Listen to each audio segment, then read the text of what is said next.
వి cardiac multi speciality hospital Kothapet. పరీక్షలు ఏవైనా ఫలితాల్లో number 1 Viveka. 2026 IIT JEE advanced పరీక్షా ఫలితాలలో జాతీయ స్థాయి ర్యాంకులు సాధించిన వివేక విద్యా సంస్థల విద్యార్థులు. Star Srinidhi. Secure your future, save it right. Fixed deposits that help you grow.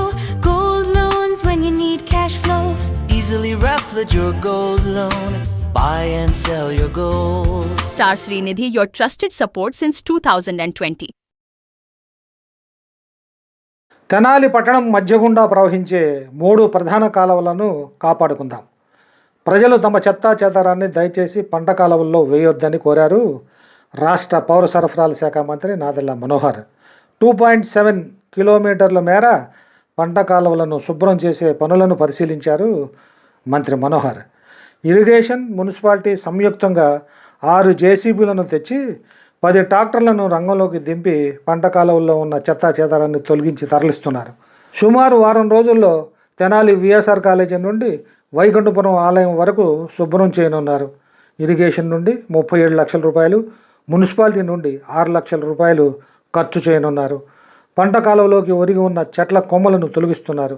ఈ సందర్భంగా మంత్రి మనోహర్ మాట్లాడుతూ కేంద్ర రాష్ట్ర ప్రభుత్వాలు సంయుక్తంగా చేసే జలహారతి, జలధార ద్వారా తెనాలికి కెనాల్స్ ఆధునీకరణకు నిధులు వచ్చాయన్నారు.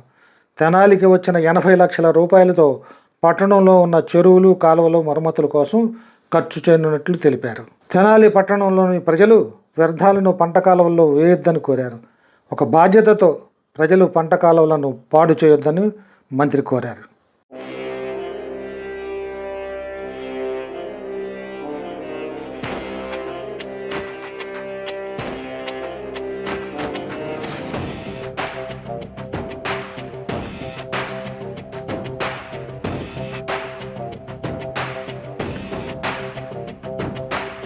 ప్రార్థించే పెదవుల కన్నా సేవించే చేతులు మిన్న, ఆ మాటను నిండుగా నమ్మే ఉద్యమమే మన జనసేన.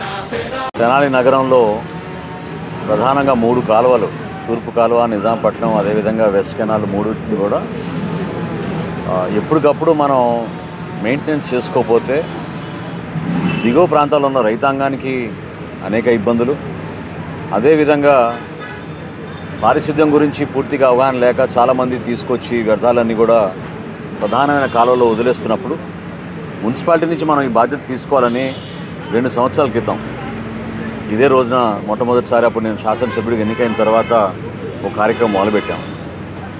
ఈరోజు అందరినీ సమన్వయపరుచుకుంటూ ఇరిగేషన్ డిపార్ట్మెంటు, మున్సిపాలిటీ ఇద్దరూ బాధ్యత తీసుకుని ముందుగా తూర్పు కాలువ దాదాపు 2.7 కిలోమీటర్లు ఈ చెత్త అంతా తీయడానికి 6 జేసీబీలని పెట్టి దాదాపు ఒక 10 ట్రాక్టర్లు ఏర్పాటు చేసుకుని ఇవన్నీ కూడా లిఫ్ట్ చేయడానికి ఒక ప్రయత్నం ప్రారంభించాం. ఈ రోజు నుంచి సుమారు వారం పడుతుంది మనకి ఈ కాలువ మొత్తం క్లీన్ చేయడానికి.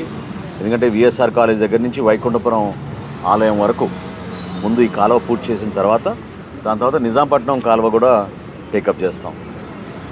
ఇరిగేషన్ డిపార్ట్మెంట్ నుంచి దాదాపు 37 లక్షల రూపాయలు దీనిపైన ఖర్చు పెట్టబోతున్నారు. మున్సిపాలిటీ నుంచి సుమారు 5 నుంచి 6 లక్షల రూపాయలు ఈ ట్రాక్టర్ల కోసం వాటి కోసం మనం ఏర్పాటు చేసుకుని, ఇది కాకుండా ప్రత్యేకంగా కేంద్ర ప్రభుత్వం, రాష్ట్ర ప్రభుత్వం సంయుక్తంగా చేసే కార్యక్రమం జలహారతి, జలధార ద్వారా ఎక్కడైతే మనకి కెనాల్స్ ఉన్నాయో, వాటర్ ట్యాంక్స్ ఉన్నాయో వాటన్నింటినీ కూడా ఆధునీకరణ చేయడానికి, మెయింటైన్ చేయడానికి మనకి డబ్బులు వచ్చినాయి. అందులో భాగంగా దాదాపు 80 లక్షల రూపాయలు మనకు కేటాయించారు. కాబట్టి తెనాలి పట్టణంలో ఉన్న అనేక చెరువులు, అదేవిధంగా కాలువల మరమ్మతులు ఇవన్నీ కూడా ఒక 15 రోజుల లోపే మనం పూర్తి చేసుకోవడానికి ఒక కార్యాచరణ సిద్ధం చేసుకున్నాం. జూలై 1వ తారీఖుకి గౌరవ ముఖ్యమంత్రి గారు ప్రకటించినట్టు కృష్ణా వెస్టర్న్ డెల్టాలో కాలువ నీళ్లు ఆ రోజున రైతాంగానికి ఉపయోగపడే విధంగా ఖరీఫ్ మాసానికి పంట తొందరగానే వేసుకునే విధంగా ఒక ప్రయత్నం ఈ సంవత్సరం మా కూటమి ప్రభుత్వం చేయబోతోంది. ఆ కాలువ నీరు మనకు వచ్చే లోపే ఈ 3 కాలువలు కూడా ఈ 2.7 కిలోమీటర్లు ఏవైతే ఉన్నాయో వాటిపైన దృష్టి సారించి పూర్తిగా దీన్ని ఒక కొత్త మార్పు తీసుకొచ్చే విధంగా 100% ప్రయత్నం చేస్తాం. ఈ సందర్భంగా నేను పౌరులందరూ కూడా కోరేది, దయచేసి మనకి ఎప్పుడో బ్రిటిష్ కాలం నుంచి నిర్మాణం చేసిన ఈ కాలువలు వ్యర్థాలన్నీ కూడా మనం తీసుకొచ్చి కాలువలో వదిలేస్తే దిగువ ప్రాంతాల్లో ఉన్న రైతాంగానికి, అదే కాకుండా చాలామంది ఇదే నీరుని తాగునీరు కింద ఉపయోగిస్తారు. సో అటువంటి ప్రమాదకరమైన పరిస్థితులు రాకుండా ఉండాలంటే మనందరం కూడా ఒక బాధ్యతతోటి వీడు ఎప్పటికప్పుడు మనం శుద్ధి చేసుకుంటూ ఉండాలి, ఎప్పటికప్పుడు మనం జాగ్రత్త పడాలి. తడి చెత్త పొడి చెత్త అది కూడా ఒక కార్యాచరణ ప్రారంభించిపోతాం త్వరలోనే ఇంటింటికి వచ్చి. ఇవన్నీ చేసేది కూడా అంతిమంగా ఏంటంటే మనం తీసుకొచ్చి కాలంలో డంప్ చేయకుండా గార్బేజ్ సెగ్రిగేషన్ చేసి గార్బేజ్ కలెక్షన్ కరెక్ట్గా జరిగితే ఈ స్థాయిలో ప్రతి సంవత్సరం మనం డబ్బులు ఖర్చు పెట్టి ఈ కాలువలు బాగు చేయాల్సిన పరిస్థితి రాకూడదని మనస్ఫూర్తిగా నేను కోరుకుంటున్నాను. ఇది ఒక పెద్ద కసరత్తు. ఈ ఎక్సర్సైజ్ చేయాలంటే అన్ని డిపార్ట్మెంట్లు సమయత్తం చేసుకుని మనం ముందుకెళ్ళాలి. అదేవిధంగా ఈ వర్షాకాలం చూసాం మనం, చాలా పెద్ద వృక్షాలు మన తెనాలిలో పడిపోతూ ఉన్నాయి. సో ముందు బ్రాంచ్ కటింగ్ కూడా చేయాలని కమిషనర్ గారితో ఒక ప్రణాళిక సిద్ధం చేసుకుని ఎంఈ గారు, ఆయన ఎంహెచ్ఓ వీళ్ళు ముగ్గురు కూడా ఒక బాధ్యత తీసుకుని ఈ పెద్ద వృక్షాలు ఎప్పటి నుంచో దాదాపు 3-4 దశాబ్దాల నుంచి ఉన్న ఈ వృక్షాలు వాటికి బ్రాంచ్ కటింగ్ అనేది చేసుకుంటూ ముందుకెళ్తున్నాం. తద్వారా రేపటి రోజున గాలివానలు వచ్చినా కూడా మనకి ఇబ్బంది కలగకుండా ఉండాలనే ఉద్దేశంతో ఆ కార్యక్రమంలో కూడా ప్రజలందరూ కూడా సహకరిస్తారని మనస్ఫూర్తిగా కోరుకుంటున్నాను. Thank you.